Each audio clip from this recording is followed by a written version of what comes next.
কবিতাৰ শিৰোনাম অগ্নিযুগৰ ফিৰিঙতি মই। কবি ডক্টৰ ভূপেন হাজৰিকা।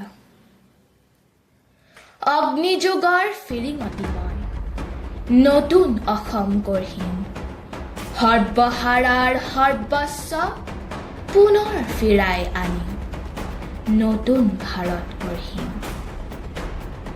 নৰকঙ কালৰ অস্ত্ৰ সাজি শোষণকাৰীক বধিম, সৰ্বহাৰাৰ সৰ্বস্ব পুনৰ ফিৰাই আনিম, নতুন ভাৰত গঢ়িম।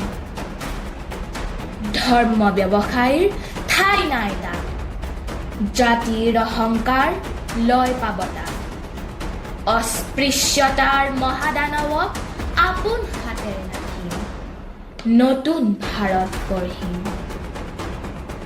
হৰিজন পাহাৰী হিন্দু মুছলিমৰ, বড়ো কুচুতীয়া কছাৰী আহোমৰ, অন্তৰ ভেদি মৌ বোৱাম, ভেদা ভেদৰ প্ৰাচীৰ ভাঙি সাম্যৰ সৰগ ৰচিম, নতুন ভাৰত গঢ়িম।